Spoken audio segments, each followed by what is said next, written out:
queridos irmãos, eu quero louvar a Deus pela oportunidade que temos de estarmos juntos. Você está no canal Rascunho da IBD, ou Rascunho Teológico. Eu sou o pastor Edivaldo Pereira, né? E nesta oportunidade daremos continuidade ao assunto que estamos comentando. Estamos trabalhando a questão do Pentateuco e já tratamos Gênesis, já falamos fizemos um panorama de Gênesis, um panorama de Levítico, de Gênesis, Êxodo, Levítico. Agora estaremos fazendo um panorama do livro de Números, né? Estamos dando um panorama bíblico e nesta oportunidade estaremos comentando sobre o livro de Números, né? É um livro de suma importância, né? E assim sucessivamente. Então o livro de Números vai nos trazer informações sobejas sobre a sua importância, porque o livro de Números, né? Então nós vamos estar trabalhando essa temática agora, ok? Então, dentro do contexto, de todo o contexto do significado do seu nome, nós vamos trabalhar essa proposta bíblica, né? E assim, historiográfica também, certo? Tanto bíblico como história, nós vamos trazer aqui um pouco de cada coisa, tá certo? Espero poder ajudar você a elucidação e principalmente esse canal serve para incentivar você a ler a Bíblia, não é?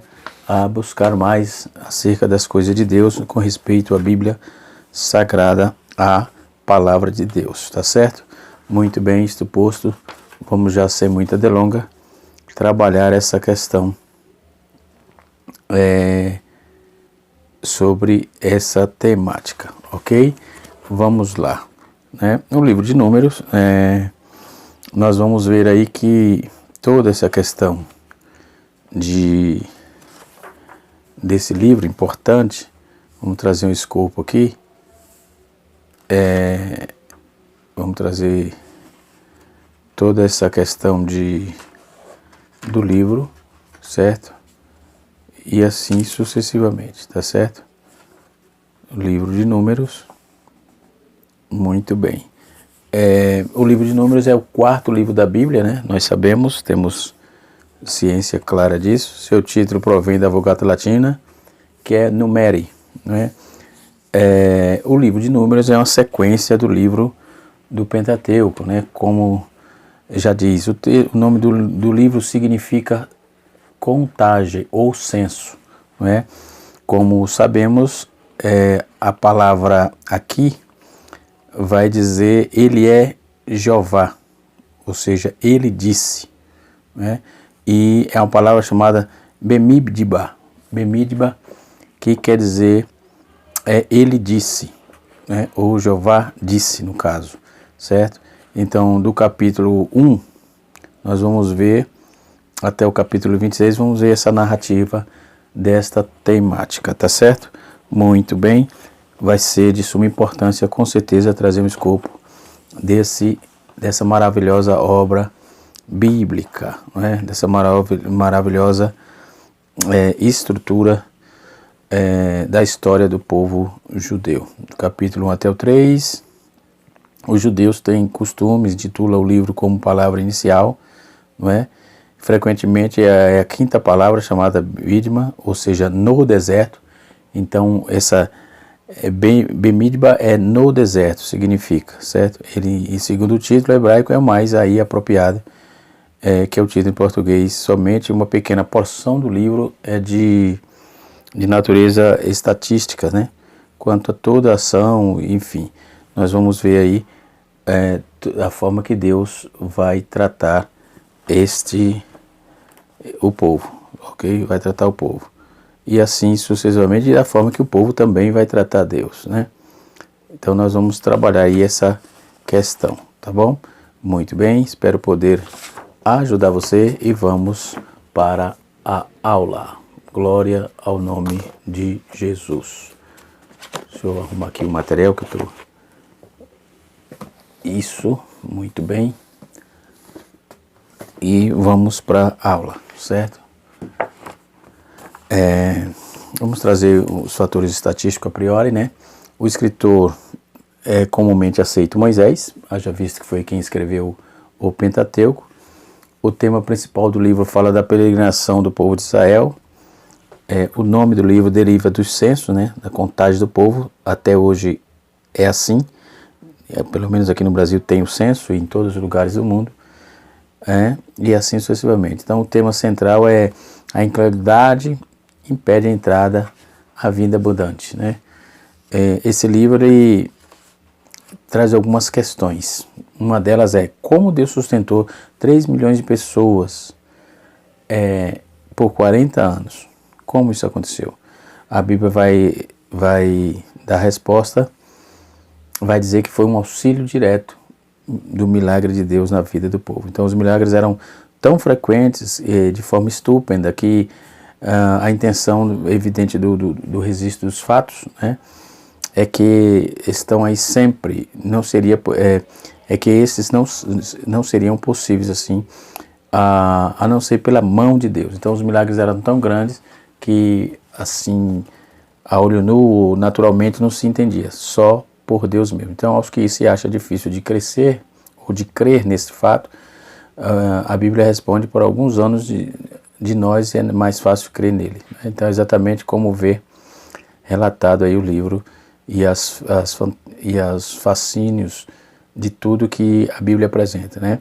Então, vai apresentar 3 fatos importantes, nós vamos trazer aqui os propósitos milagres que foram feitos lá no deserto, né?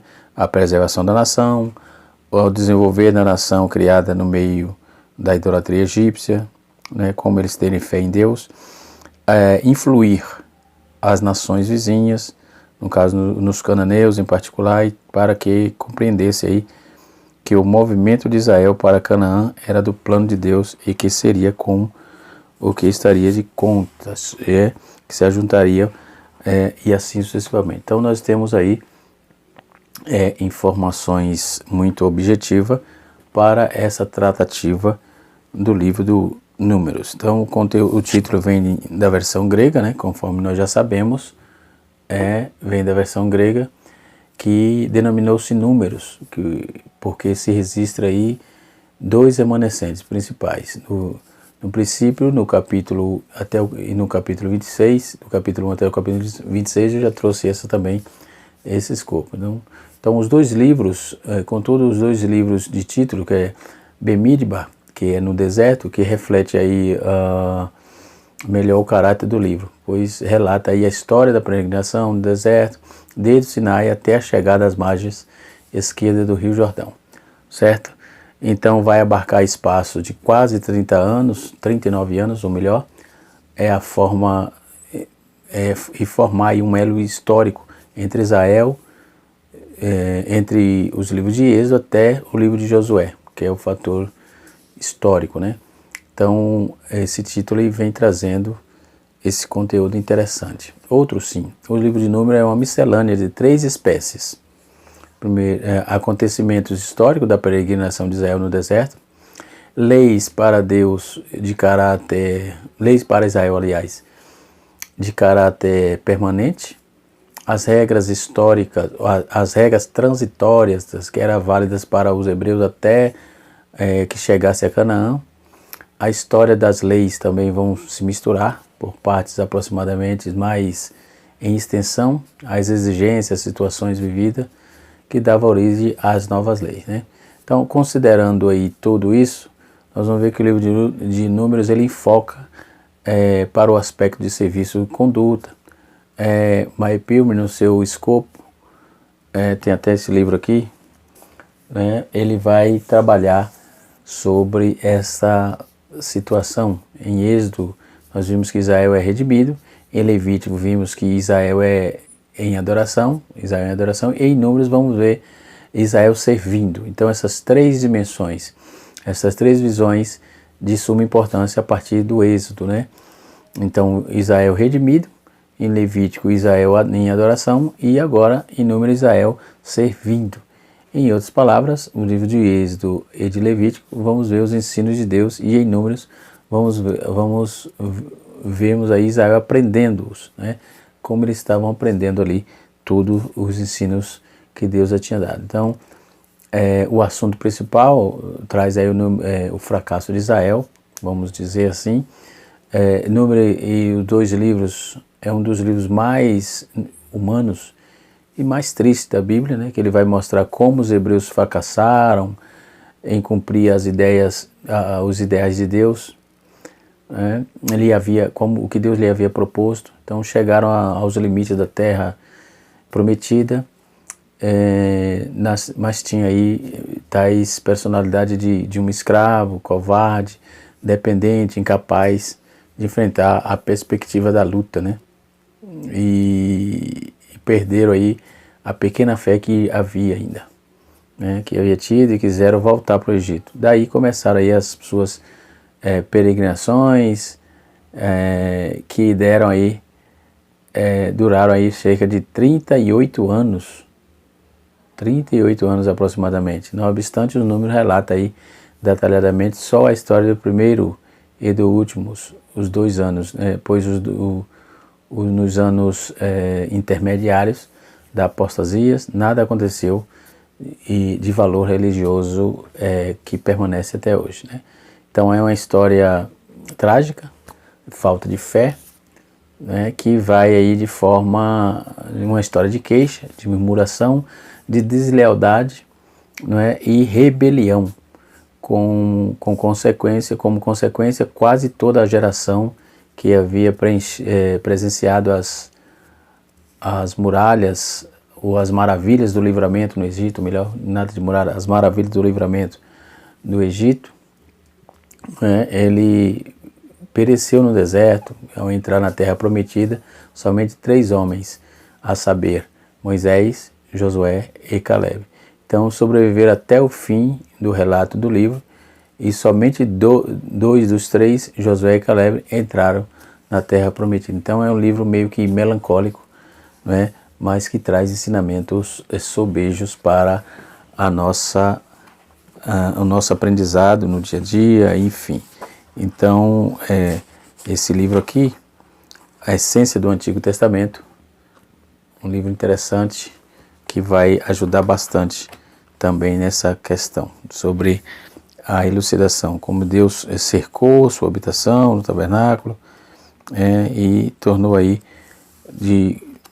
trazendo para o povo a questão de muita importância. Então o livro de Números, ele vai conta toda a história, né, da jornada pelo deserto, iniciada lá no Monte Sinai. Ele serve como um diário de viagem do povo israelita, do povo de Israel. Após o exílio, por exemplo, Deus entrega a lei, o Senhor instrui a Moisés e conta o exército de Israel. Então todos os homens com ao menos 20 anos de idade eram qualificados para servir nos exércitos. Isso era Deus, e até hoje é assim, certo? Lá em Israel. Então a história da jornada do deserto começou aí com uma celebração, uma preparação no Monte Sinai. No entanto, algo se transformou em decepção, fracasso, quando o povo voltou atrás em Cades Barneia e vagou aí no deserto por quase 40 anos. Então essa questão do povo vagar foi um prejuízo deles, por desobedecerem a ordem de Deus, até a geração de rebeldes, de adultos, que perecesse aí no deserto no final da história. E a nova geração nascida no deserto prosseguiu em direção a Moabe, né, preparando-se para finalmente entrar na terra prometida. Então Deus levantou uma nova geração de hebreus, instruindo-os nas leis divinas, preparando para a conquista. A primeira geração foi aquela que eu já tinha dito, eles pereceram no deserto, né? Eles morreram. Depois Deus manda instruir a segunda geração, certo? Nós vamos ver que a vida selvagem, incerta da peregrinação do deserto, desenvolveu uma personalidade distinta do homem escravo.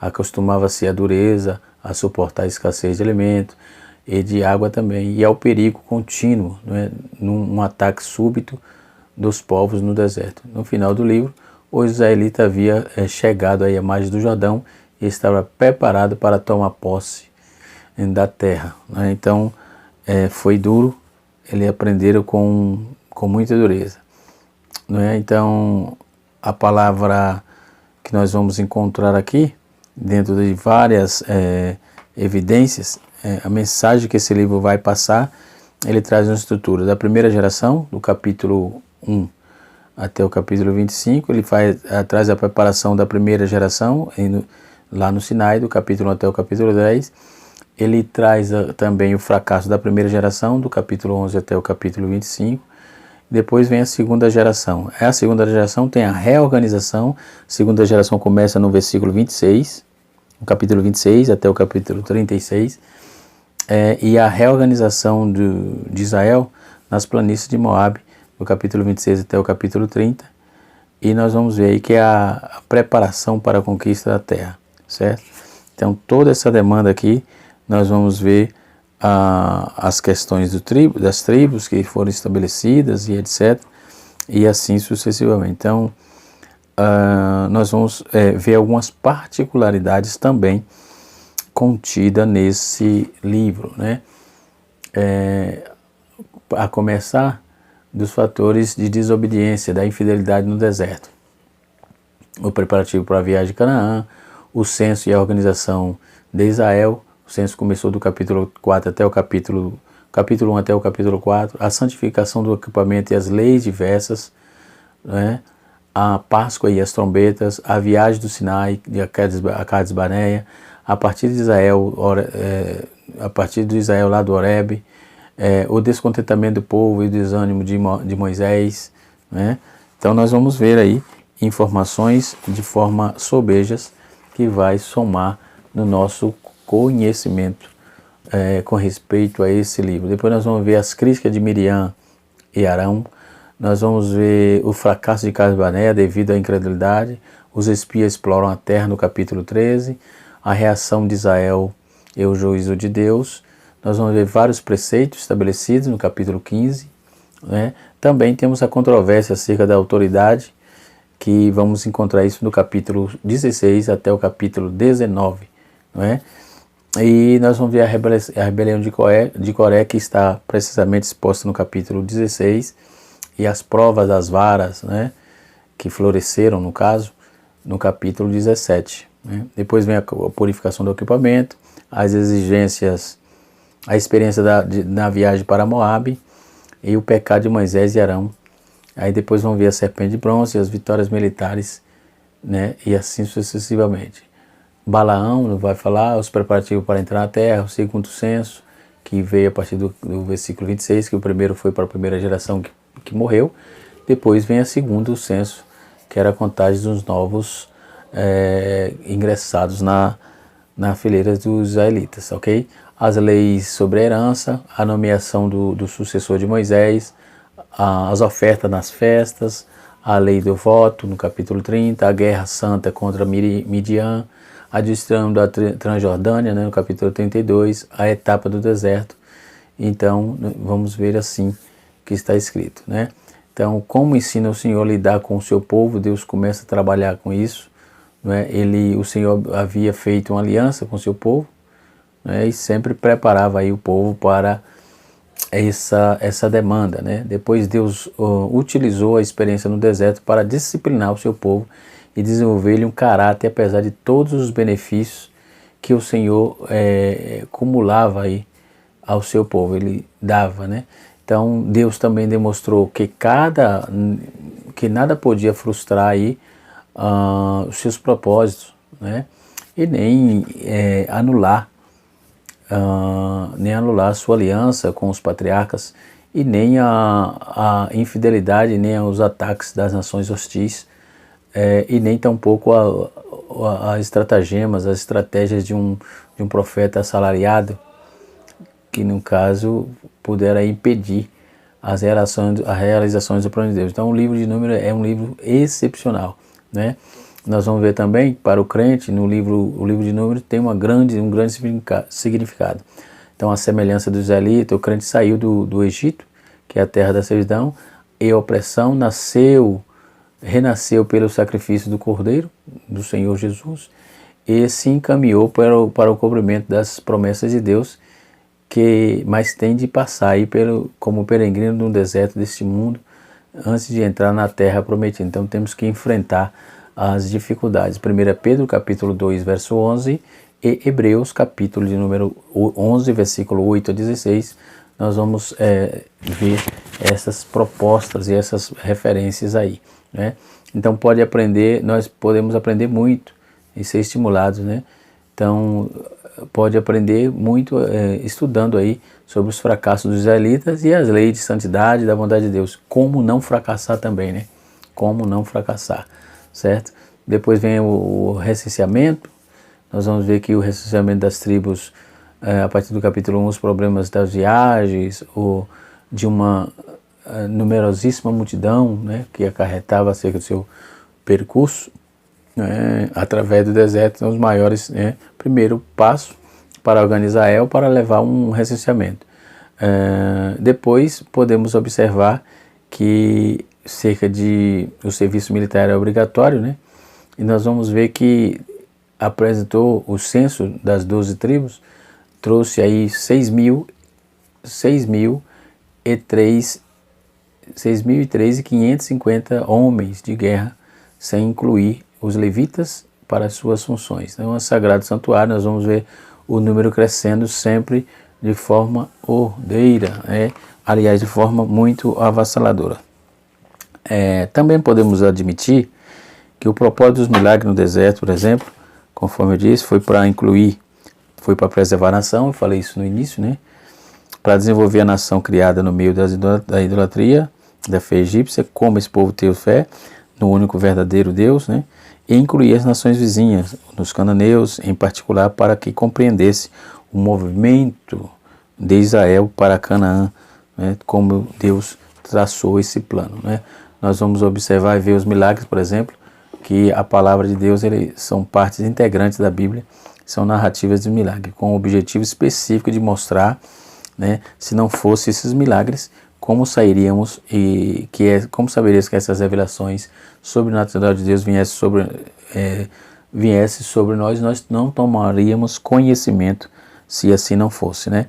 Então, onde não há milagre, não há evidência da divindade. Se não houver milagre, não há evidência da divindade, não há evidência de Deus, né? Posto que os milagres se pertenciam tanto na Bíblia e não são abundantes em todas as suas partes, né? Os milagres bíblicos, não incluindo profecias, seu cumprimento, são particularmente observáveis em 4 grandes períodos separados por século. Por exemplo, no estabelecimento da nação messiânica, Moisés e Josué, a partir do ano 1400 a 1280 a.C., e no momento crítico da luta contra a idolatria, Elias e Eliseu, nós vamos ver o ano 850 a.C., e no cativeiro, quando a idolatria ela ponderava, vamos ver Daniel, capítulo de número Daniel, no ano 600, ou melhor, e também na inauguração do cristianismo por meio de Jesus e os apóstolos. Então esses milagres são fatores que até hoje são causas de debates e embates e etc e tal, mas aconteceu, ponto pacífico, e como diz no latim, sine qua non, não há o que fazer, ok? Vamos lá.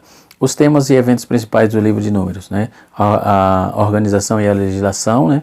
No capítulo 1 a 9, a partida do Monte Sinai, o povo despreza o maná, o desânimo de Moisés, a designação dos 70 anciões, a partir do capítulo 11, né, do versículo 16 até o versículo 25, o envio das codornizes, do capítulo 11, versículo 31 a 34, e nós vamos ver o zelo de Miriam e de Arão, né.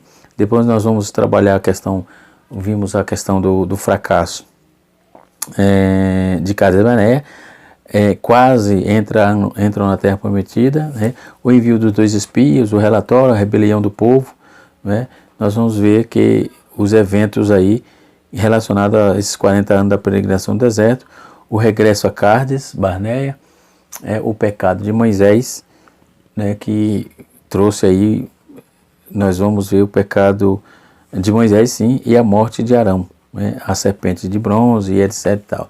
Então nós vamos também identificar nesse livro, a partir do versículo 20, capítulo 20, versículo 7 a 11, nós vamos ver um tipo de Cristo, um tipo messiânico. Moisés fere a rocha. E um texto que vai coadunar com isso no Novo Testamento é 1 Coríntios, capítulo 10, verso 4. Vamos ver também a serpente de bronze, que também é um tipo de Cristo. No capítulo 21, versículo 6 a versículo 9, nós vamos observar que em João 3,14 vai fazer reverência também. Não é? Então vamos ver também outro tipo messiânico, que é a cidade de refúgio. No capítulo 35, Hebreus capítulo 6, versículo 18, vai fazer menção. Dentro do livro de Números, nós vamos identificar também 7 queixas. Né? A primeira queixa é acerca do caminho, capítulo 11, versículo 3, capítulo 11, versículo 1 a 3. Acerca dos alimentos, capítulo 11, versículo 4 a 6. Eles vão reclamar acerca dos gigantes, capítulo 13, versículo 33 e capítulo 14, verso 2. Eles vão reclamar de seus líderes, no capítulo 16, versículo 3. E também eles vão reclamar acerca do juízo divino, né? Capítulo 16, verso 41. Nós vamos observar também que eles vão reclamar acerca do deserto, no capítulo 20, versículos 2 a 5. E pela segunda vez eles vão reclamar acerca do maná. Primeiro no capítulo 11, verso 4 e 6, e agora no capítulo 21, versículo 5. Né? Então, esse livro foi escrito com o propósito de relatar por que Israel não entrou na Terra Prometida. Né?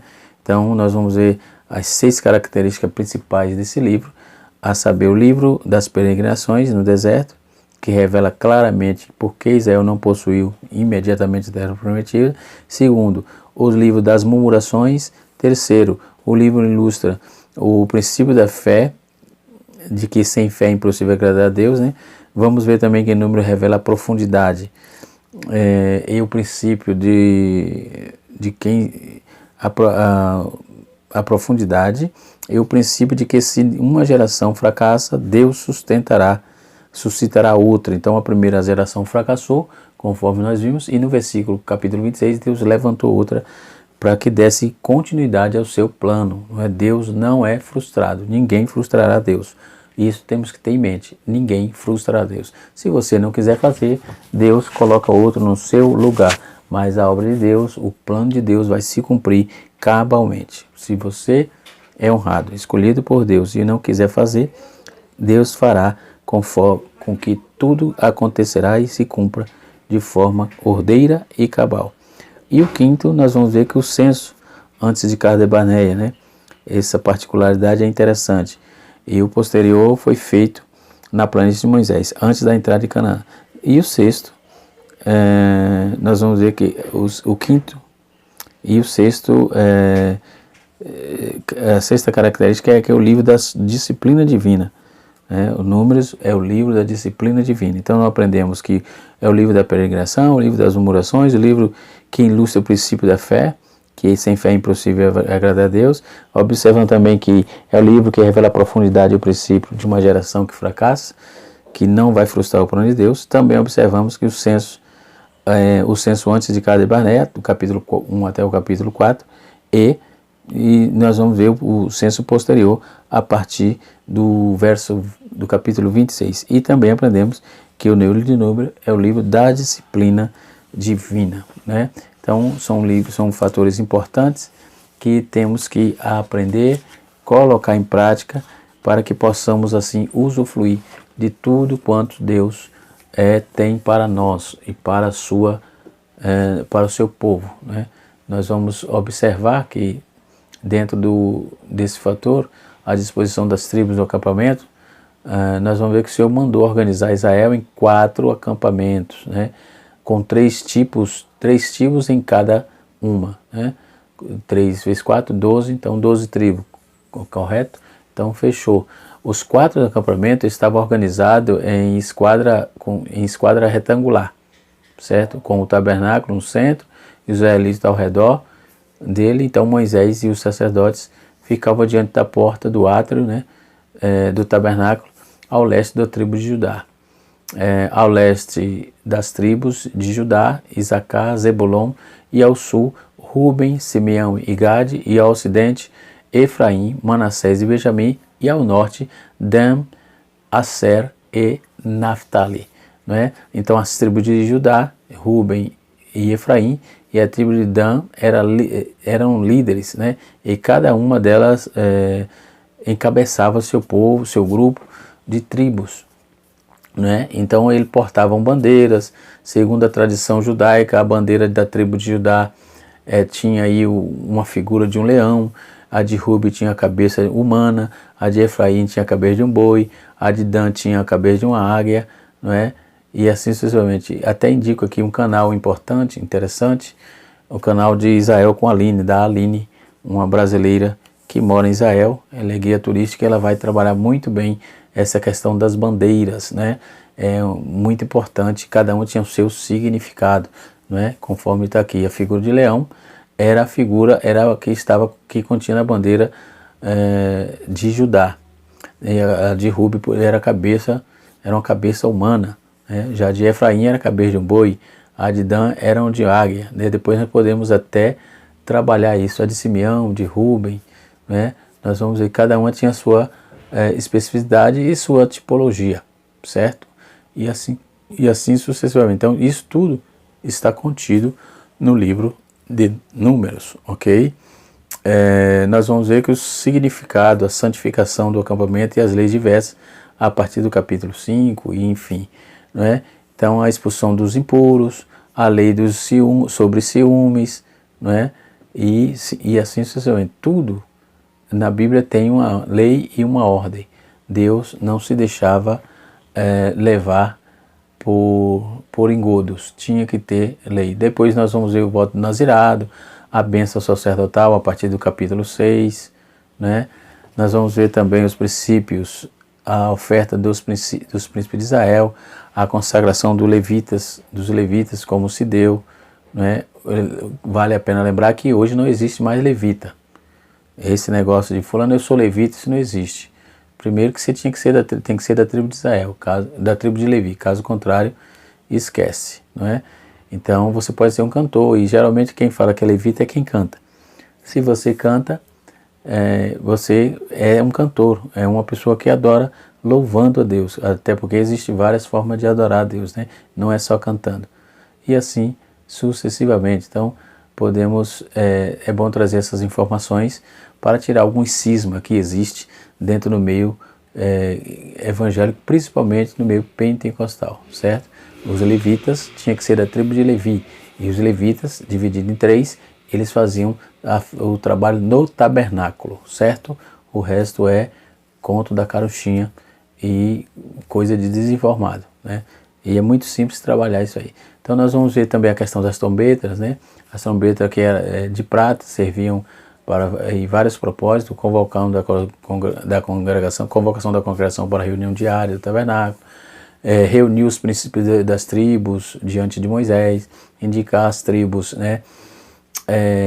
Indicar as tribos acompanhadas no oriente do acampamento, no momento ao pôr do caminho, preparar-se Israel para a guerra e lembrar aí o Senhor necessita de seu povo, né? Para conseguir ajuda, lembrar ao Senhor a necessidade de seu povo e conseguir a ajuda divina. Então, falar com Deus sobre essas demandas, ok? Então, todo esse escopo de informação, eu quero agradecer a sua atenção. Se você gostou, deixe seu like, deixe seu joinha, compartilhe esse vídeo para que chegue para mais pessoas, e se tiver algum comentário, alguma pergunta, deixe embaixo nos comentários, tá certo? E do lado direito do seu vídeo tem aquele onde você pode se inscrever, ative o sininho para receber as notificações, caso você ainda não seja inscrito. Canal Rascunho Teológico, ensinando para transformar vidas. Deus abençoe sua vida, em nome de Jesus.